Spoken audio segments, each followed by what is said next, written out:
नमस्कार। विश्व समाधान मंच प्यारा उत्तराखंड में आप सबका स्वागत है। चर्चा का मुख्य विषय है देश के 7 राज्यों की 13 विधानसभा उपचुनाव के जो चुनाव परिणाम आज 13 जुलाई को निकले, उसने देश की राजनीति के लोगों का एक मंतव्य सामने रखा।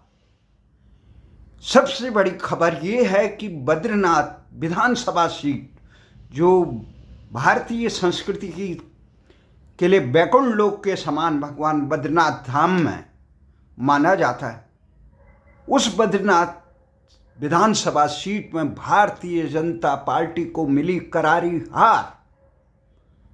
और भारतीय जनता पार्टी के तमाम प्रयासों के बावजूद धामी सरकार नहीं रख पाई मोदी की लाज।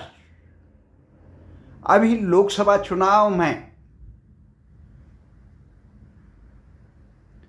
अयोध्या धाम की जो लोकसभा सीट है प्रथम, वहां पे जो हार हुई थी भारतीय जनता पार्टी की, उस सदमे से उबर नहीं पाई कि भारतीय जनता पार्टी को भारत में सनातन धर्म की सबसे बड़े तीर्थ बद्रीनाथ धाम में भी एक बड़ा झटका लगा। बद्रीनाथ धाम क्षेत्र में पड़ने वाली विधानसभा क्षेत्र बद्रीनाथ क्षेत्र में आज हुई मतगणना में भारतीय जनता पार्टी के प्रत्याशी राजेंद्र भंडारी को करारी हार मिली। वहां कांग्रेस के प्रत्याशी, जो कमजोर समझे जा रहे थे चुनाव से पहले, लखपत सिंह बुटोला को 5224 मतों की निर्णायक मतों से भारतीय जनता पार्टी को हार मिली। जहां इस सीट पर लखपत बुटोला को 28,161 वोट मिले, वहां राजेंद्र भंडारी, जो इस विधानसभा में 2022 में कांग्रेस की सीट पे जीते थे, टिकट पे जीते थे, 22,937 मत मिले।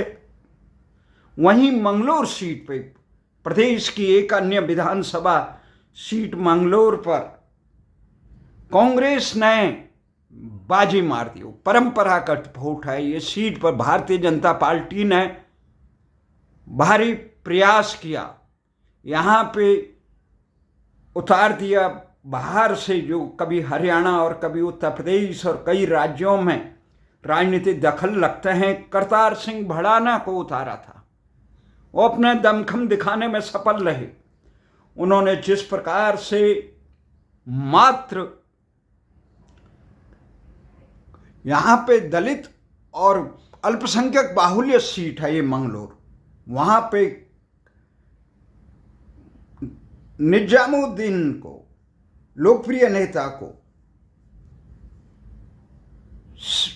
की जीत को सिमट दिया 422 सीट मतों से। भले ही भारतीय जनता पार्टी की ये मत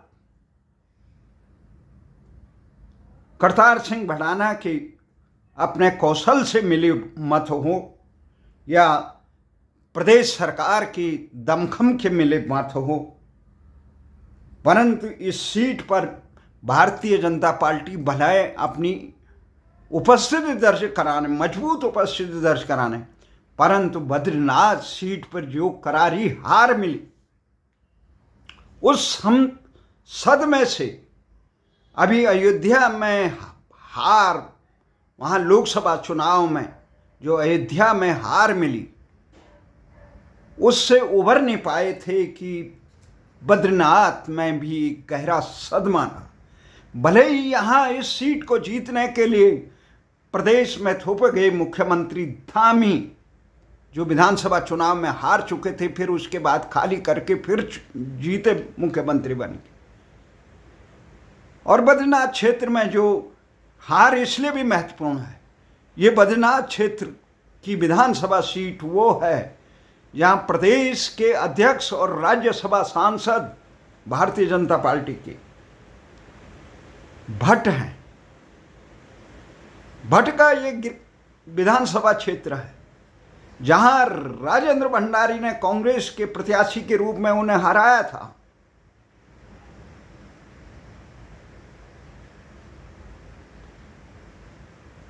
बद्रीनाथ क्षेत्र में अब इससे साफ हो गया कि बद्रीनाथ क्षेत्र में जो वो मत है वो राजेंद्र भंडारी के पक्ष में भी नहीं है। यहां तक कहा जा रहा था कि इस सीट को जीतने के लिए मुख्यमंत्री से लेकर यहाँ के अभी हाल में जीते सांसद अनिल बलूनी, राज्यसभा सांसद स्वयं भट्ट, अपने गृह जनपद में जो वहाँ के लोग भट्ट से भी नाखुश हैं और राजेंद्र भंडारी से इसलिए नाखुश है कि वो दल बदल के भारतीय जनता पार्टी के अभी वहाँ पे चमोली जनपद के वरिष्ठ नेता पुरुषोत्तम शास्त्री जी ने मुझे कुछ दिन पहले कहा था कि वो उस क्षेत्र में गए थे, गहन दौरा किया था। वहाँ के कार्यकर्ताओं का जो रोष था कि राजेंद्र भंडारी को उनके ऊपर क्यों थोपा गया। कांग्रेस में भी राजेंद्र भंडारी, बीजेपी में राजेंद्र भंडारी, भले ही ये माना जाता है जमोली जनपद में और अधिकांश विधानसभाओं में जो जनता की सेवा करने में नंबर 1 पर रहते हैं उनका नाम राजेंद्र भंडारी है। उन्हें पार्टियों की बैसाखियों का भले ही उनके जीत के सफर को बढ़ाता है, परंतु उनका अपना विधानसभा क्षेत्र में अपने विधानसभा क्षेत्र में अपना भी दमखम होता है, क्योंकि प्रदेश के अधिकांश ऐसे नेता हैं कांग्रेस और बीजेपी में जिनका अपनी कोई पहचान मजबूत क्षेत्र में नहीं है, जो अपने कार्यों के दम पे नहीं करता।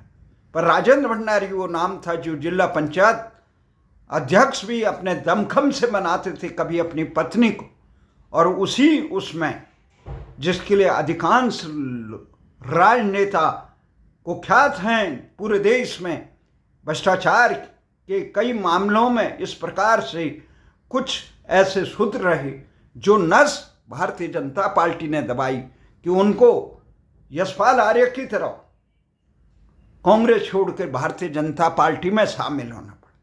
भारतीय जनता पार्टी में शामिल होने के बाद जब ये उपचुनाव हुआ तो ये विश्वास था राजेंद्र भंडारी, परंतु भारतीय जनता पार्टी के स्थानीय कार्यकर्ता नाखुश थे कि हमारे ऊपर एक बाहर का कैंडिडेट थोपा गया। कुछ जनता भी नाखुश थी कांग्रेस की या स्थानीय जनता की, बार बार राजेंद्र भंडारी दल बदल कर रहे हैं, इन पे भी अंकुश लगाना है। वहीं काफ़ी हद तक लोग इस बात से नाखुश थे कि जो वहाँ के स्थानीय नेता हैं भारतीय जनता पार्टी के सबसे बड़े भट्ट, जो राज्यसभा सांसद भी बनाए गए, प्रदेश अध्यक्ष भी बनाए गए, वो जब जोशीमठ आंदोलन हो रहा था, जब वहाँ के स्थानीय मांग हो रही थी, भू कानून की मांग हो रही थी, इन कानून के आंदोलनकारियों के साथ जो व्यवहार भट्ट का था और प्रदेश सरकार का था, उससे जनता नाखुश थी। मूल निवास से भू कानून से लेकर जोशीमठ प्रकरण से अंकिता भंडारी प्रकरण से लेकर गैरसैंण की उपेक्षा का जो प्रकरण था, उससे जनता नाखुश थी। प्रदेश सरकार को यह समझना चाहिए कि जनादेश केवल डुगडुगी बजाने से, शासन के कौशल से नहीं जीता सकता है, यह आला कमान की छवि को झुंझुना से प्रदेश की सरकारों जनता को ज़्यादा लंबे समय तक बरगलाए नहीं जा सकता है।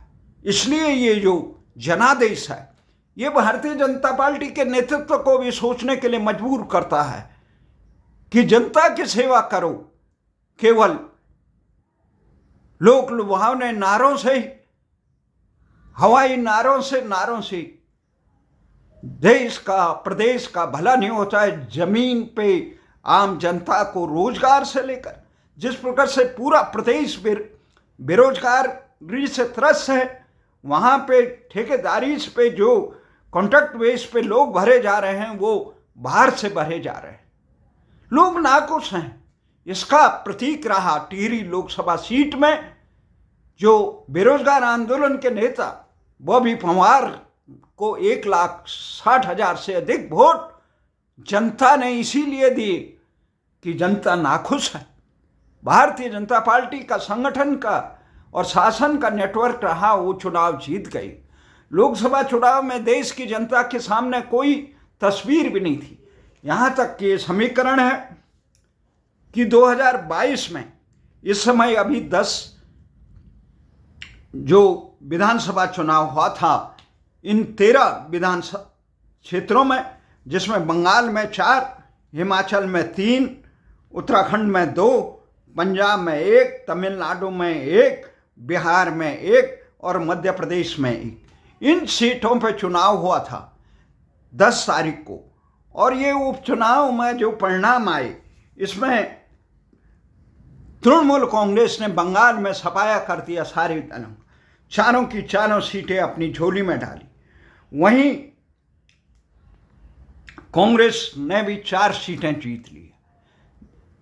हिमाचल में की 3 सीटों में से 2 सीटें जीती, 1 भारतीय जनता पार्टी ने जीती। और वहीं पंजाब में आप पार्टी ने सत्तारूढ़ थी, वो जीती। और बिहार में बड़े चौंकाने वाला मामला आ रहा है। बिहार की जो रुपोली विधानसभा उपचुनाव में जो सत्तारूढ़ जनता दल के कलाधन प्रसाद मंडल थे, उनको एक निर्दलीय प्रत्याशी शंकर सिंह ने 8,204 मतों से हरा दिया। शंकर सिंह निर्दलीय प्रत्याशी होकर जीत गए वहां, जबकि मुख्य विपक्षी दल जो राष्ट्रीय जनता दल और कांग्रेस के संयुक्त प्रत्याशी थे, बीमा भारती, जो लोकसभा चुनाव में भी हारी, उसको 30,619 मत पड़े, वो तीसरे नंबर पर रहे। तो इस प्रकार ये देखा जाए, मध्य प्रदेश में भी बाल बाल बचे भारतीय जनता पार्टी के। मध्य प्रदेश की अमरवाड़ा विधानसभा उपचुनाव में अगर भारतीय जनता पार्टी को गोंडाना गणराज्य पार्टी के उम्मीदवार खड़े होने का लाभ नहीं मिलता देवीराम जी के, तो भारतीय जनता पार्टी के जो 3,027 मतों से जो जीते हैं कांग्रेस के धीरेन्द्र शाह सुखराम से, तो वो जीत हासिल नहीं होती कमलेश प्रताप शाह को। अमरवाड़ा में जो इज्जत बची, एक मध्य प्रदेश में एक हिमाचल में, 2 सीटें जीती भारतीय जनता पार्टी इन 13 में से। इससे साफ होता है कि भारतीय जनता पार्टी के शासन में जो राज्य है, वहाँ भारतीय जनता पार्टी को कड़ा मुकाबला मिल रहा है। इस प्रकार से भारतीय जनता पार्टी को ये समझना होगा, नेतृत्व को, ये जीत कांग्रेस की नीतियों की जीत नहीं है, विपक्षी दलों की नीतियों की जीत नहीं, अपितु सत्तारूढ़ भारतीय जनता पार्टी के जनता के हितों पर वज्रपात करने के कारण जनता का आक्रोश है। ये आक्रोश है जनता का। आप बेरोजगारी के प्रति कोई संवेदनशील नहीं हो, आप अपनी नाक की प्रतिष्ठा का प्रश्न बन गए। नीट परीक्षा को निरस्त नहीं कर रहे हैं, तो अब तक नीट परीक्षा हो जाती थी। बेमतलब में लटकाए रखें, किसान आंदोलन को लटकाए रखो, इधर ये दिल्ली में कई आंदोलनों लटकाए रखो, लंबे ढंग से अपनी प्रतिष्ठा का सुनना नहीं, आंदोलनजीवी बता देना, दूसरों को आरोपित करना, ये उचित नहीं है। जनता के हित की बात सुनो, देश की सुरक्षा की बात करो, देश की रक्षा की बात करो। आप क्रिकेट को इतनी निरापत्ता दे रहे हैं और देश की सुरक्षा के साथ पाकिस्तान किस प्रकार से खिलवाड़ कर रहा है उसके प्रति नजर। सैनिक अपना बलिदान दे रहे हैं देश की सुरक्षा में, आप अपने संवैधानिक दायित्वों का निर्वहन करें।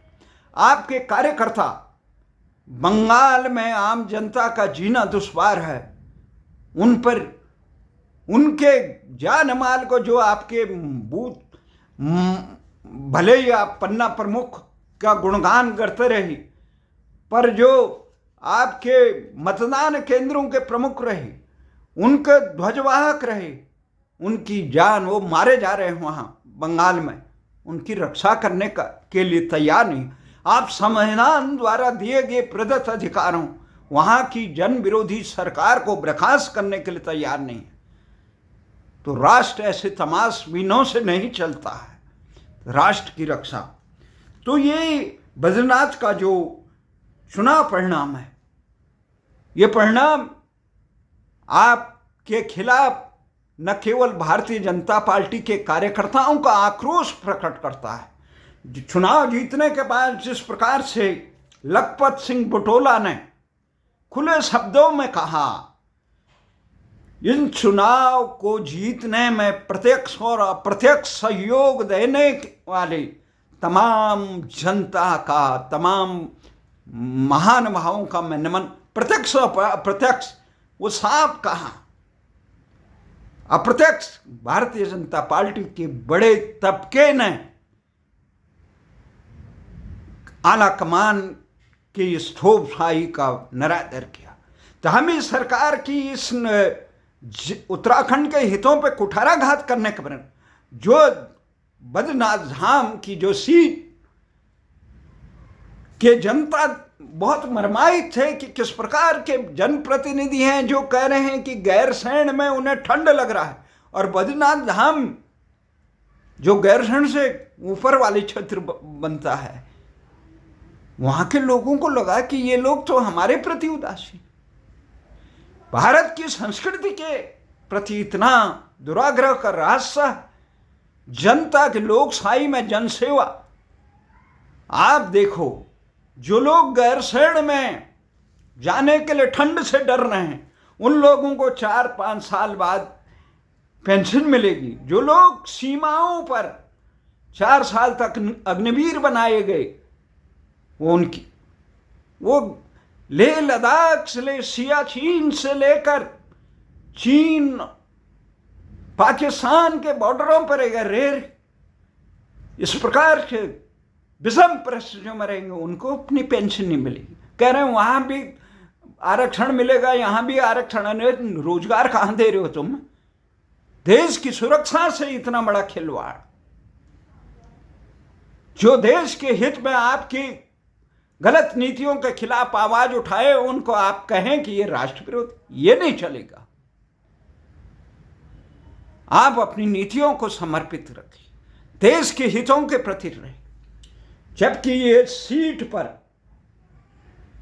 2022 में 65% मतदान हुआ था, और वहीं मंगलोर में, बद्रीनाथ में 65.65% मतदान हुआ था, और मंगलोर में 75.95% मतदान हुआ था। और इस समय बद्रीनाथ विधानसभा उपचुनाव में 2024 में 51.43% मतदान हुआ, वहीं मंगलोर में 68% मतदान हुआ। ये विधानसभा उपचुनाव का जो परिणाम निकला है, ये जनादेश निकला है, ये देश की सत्तारूढ़ सरकारों को अपने जन विरोधी कार्यों पर अंकुश लगाने का एक प्रकार से जनता का फरमान है। ये जनता का फरमान है। आप जनसेवा के लिए आए हैं, न कि चौधराहट के लिए करने के लिए। आप अपनी नाक और प्रतिष्ठा की लड़ाई लड़ने के लिए यहां जनसेवक नहीं बने हैं। आप बने हैं जनता के हितों की और देश के संविधान की सुरक्षा के लिए। भले ही आप गीत गाए जाएं आपातकाल के, आपातकाल को जानने वाली पीढ़ियां ही, उसके दर्द को समझने वाली पीढ़ी अभी बहुत कम हाशिए में पड़ गई है। उसके दर्द को महसूस आम जनता नहीं करता, परंतु आपकी थोकशाही के दर्द को आम जनता चाहती। भारतीय संस्कृति में ये कहा है कि महिलाओं की, रावण के खिलाफ भगवान राम को इतना बड़ा संघर्ष करना पड़ा, उसका वध करना पड़ा इतने बड़े विद्वान का, इसलिए किया। वो दुराचारी था, आचरणहीन था, पतित था, वो पथभ्रष्ट हो गया था, सता मद में चूर हो गया था, आम जनता के जीने का अधिकार को रोंद रहा था। इसलिए भगवान राम ने जनता को उस त्रास से मुक्त कराया। और आज आपके शासन में अंकिता भंडारी का जो प्रकरण हुआ, उसके दर्द को महसूस बद्रीनाथ की जनता ने जो उत्तर दिया, केंद्र सरकार में, लोकसभा में तो कोई विकल्प इस प्रकार मजबूत नहीं था जिसे सता दे, फिर भी अंकुश लगाने का काम उत्तराखंड के लोगों ने, भले ही 5 सीटें दी, हिमाचल ने भी 4 सीटें दी थी, चारों की 4 सीटें दी थी, जबकि विधानसभा में हिमाचल में कांग्रेस है, परंतु इस समय 3 सीटों पर उपचुनाव हुए हिमाचल में। वहां पे देहरा में कमलेश ठाकुर कांग्रेस के विजयी हुए और नालागढ़ में हरदीप सिंह बाबा विजयी हुए। केवल हमीरपुर में भाजपा के आशीष शर्मा जीते हैं और कांग्रेस के पुष्पेंद्र वर्मा वहां पराजित हुई। ये बातें ठीक है। वहां पर हिमाचल के मुख्यमंत्री और हिमाचल के नौजवान नेता, मुख्यमंत्री ने भी कहा और नौजवान जो नेता है वीरभद्र के, जो विरासत को, हिमाचल को एक अच्छे राज्य के परमार से लेकर अब तक की विरासत, वीरभद्र की विरासत आगे बढ़ा रहे हैं। वो विक्रमादित्य ने कहा कि यहाँ पे जो भारतीय जनता पार्टी ने जनादेश को नकार के दल बदल कराने की घृणित और लोकतांत्रिक कृत्य किया, जनता ने नकार दिया। भले ही उन्होंने लोकसभा चुनाव में जनता ने अलग मत दिया, परंतु विधानसभा के उपचुनाव में, चंद महीनों बाद हुए उपचुनाव में जो जनादेश दिया, वो भारतीय जनता पार्टी को नकारने का जनादेश दिया। वो भारतीय जनता पार्टी के विचारों को नाखुश होकर, उसके विचार सत्ता में आके कथनी और करनी में जब अंतर हो जाता है, तो जनता की सुख सुविधाएं, वहाँ बेरोजगारी कम हो, उसको शिक्षा, चिकित्सा, रोजगार और सुशासन मिले, ये मुख्य भविष्य, देश का भविष्य सुरक्षित रहे, न केवल चंद लोगों के भविष्य। तो ये हुआ। तो बंगाल में जहाँ रामगंज में कृष्णा कल्याणी तृणमूल कांग्रेस की विजय रही, राणाघाट दक्षिण में मुकुंद मणि अधिकारी तृणमूल कांग्रेस के जीते, वागदा में मधु अपर्णा ठाकुर तृणमूल कांग्रेस के जीते और मानिक तल्ला में सुप्ति पांडे तृणमूल कांग्रेस की विजय रही। हिमाचल में ये तीनों सीटों पे हमने बता दिया है। और वहीं बिहार की रुपोली में शंकर सिंह स्वतंत्र उम्मीदवार, निर्दलीय उम्मीदवार, भारतीय जनता पार्टी, जनता दल, नीतीश से लेकर तमाम, 1 महीने में कितने पुल ढह गए, कोई जिम्मेदारी लेने के लिए तैयार नहीं है। सुशासन का स्वयंभू नाम अपना, भ्रष्टाचार का आलम यह है कि 1 महीने में दर्जन से अधिक पुल ध्वस्त हो गए, निर्माणाधीन। वहां रूपाली की जनता ने स्वतंत्र प्रत्याशी शंकर सिंह को विजयी बनाया और जनता दल यूनाइटेड जो सत्तारूढ़ है, भारतीय जनता पार्टी का सहयोगी है, राजग का ध्वजवाहक बना हुआ था, इस सीट पे प्रतिष्ठा दाव में लगी थी नीतीश और भारतीय जनता पार्टी की। उस सीट पर निर्दलीय प्रत्याशी ने विजय हासिल की। और सबसे बड़ी मध्य प्रदेश में हमने बता दिया, भारतीय जनता पार्टी की लाज बाल बाल बची। वो भी अगर गोंडाना गणतंत्र पार्टी के देवीराम खड़े नहीं होते तो कमलेश प्रताप साहू विधानसभा में चुनाव जीत नहीं पाते। तो वहाँ आभार व्यक्त करना चाहिए भारतीय जनता पार्टी के नेतृत्व को गोंडवाना गणतंत्र पार्टी का, जिसने उसकी जीत में अप्रत्यक्ष रूप से सहयोग किया। तमिलनाडु में विक्रम मंडी और अन्य विधानसभा सीट से अन्नियूर शिवा जीत रहे हैं। पंजाब में जालंधर में मोहिंदर भगत आम आदमी पार्टी के जीत गए। वहाँ पे दूसरे नंबर पर भारतीय जनता पार्टी आई। कांग्रेस की स्थिति कमज़ोर रही, क्योंकि कांग्रेस और आपका गठजोड़ है। जनता को साफ लगाए मिली भगत नूरा कुश्ती का। तो तीसरे नंबर पर कांग्रेस और अकाली दल प्रकाश सिंह बादल के बाद निरंतर कमज़ोर होता हुआ अकाली दल वहाँ चौथे स्थान पे रहा। तो ये स्थितियां हैं देश की राजनीतिक चुनाव। तो आज इस जो चुनाव परिणाम है, उत्तराखंड से लेकर 13 विधानसभा उपचुनाव, जहां देश के उत्तराखंड के हुक्मरानों की ये हार धामी की है, पुष्कर धामी की है। ये हार भारतीय जनता पार्टी की है कि आप जनहितों के लिए काम करने के बजाय जनता का दमन करना बंद करिए, अपने दुराग्रहों को थोपना बंद करें, निस्वार्थ के लिए जनहित को वहाँ रोजगार दीजिए, शिक्षा का स्थान करिए, भ्रष्टाचार पर अंकुश करें, जनता का मर्म समझिए। आप एक ही लाठी से जो आपके खिलाफ बोले उसको आप कभी माओवादी बता दे रहे हैं, कभी आंदोलनजीवी बता दे रहे हैं, कभी क्या बता दे रहे हैं, परंतु जो सही काम करना चाहिए वो काम करने के लिए आप तैयार नहीं है। तो ये एक जनादेश है, चेतावनी देती है जनता कि हम ये कल भी लिखा हमने जब आपातकाल के बारे में, रात की बात न कर, रात तो गुजर गई, ऐ सुबह मुझे बता तेरी रोशनी कहाँ गई। परीक्षा में हम बैठे हैं, हमारे पूर्वजों ने कितना काम किया, पहले के लोगों ने कितनी गलतियां की, उस पर ताउम्र चर्चाएं हो सकती है, परंतु अपना अमूल्य समय वर्तमान को सुधारने में करना चाहिए, वर्तमान की चुनौतियों को समाधान करने में करना चाहिए, वर्तमान की समस्याओं का हल करने में करना चाहिए। जो तमाम जनप्रतिनिधि हैं, बद्रीनाथ का जनादेश, जनता का जनादेश भी है, जिन लोगों को ठंड लगता है गैरसैंण में, वो उत्तराखंड के में जनप्रतिनिधि बनने के लिए लायक नहीं है।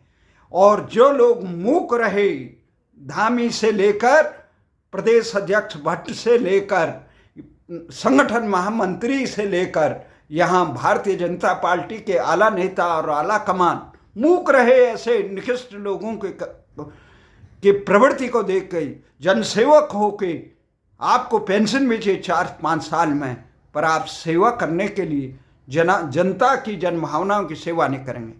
आपको ये करारा जो तमाचा मारा है उत्तराखंड की जनता ने, उसको हम जनादेश को नमन करते हैं। और ये दल बदल की प्रवृत्तियां, दूसरे दलों को तोड़ के अपने दलों में समाहित करने की प्रवृत्तियों को दूर करिए।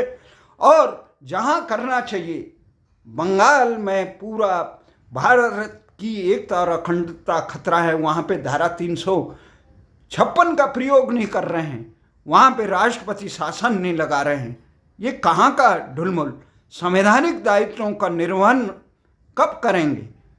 जो अपने कार्यकर्ताओं की रक्षा नहीं कर पाए, जो देश के एकता और अखंडता को खंडित करने वाले तत्वों पर अंकुश नहीं लगा पाए, जो ऐसे षड्यंत्र को छिन्न भिन्न न कर पाए, ऐसे सरकारों को, ऐसे नेताओं को, राजनीतिक दलों को जनता इसी प्रकार से सबक देती है।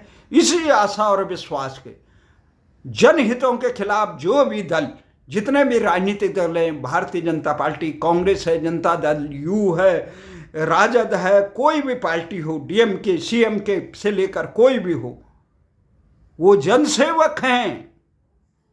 वो मसीहा ना समझे अपने आप को। जनता की सेवा करोगे, जनता का आशीर्वाद मिलता रहेगा। नहीं तो जनता इसी प्रकार से बद्रीनाथ का जनादेश यही संदेश देता है, अयोध्या का जनादेश यही संदेश देता है, जो कम से कम इतने एहसान फरामोश हो, जो तुम्हें उंगली पकड़ के मंजिल का रास्ता दिखाएं, उन्हें कहो अब हम तुम्हारी जरूरत नहीं। कितने निर्लज लोग होते हैं राजनीति में, ऐसे निर्लज लोगों को ऐसे ही जनादेश सबक सिखाते हैं। जय हिंद, जय भारत।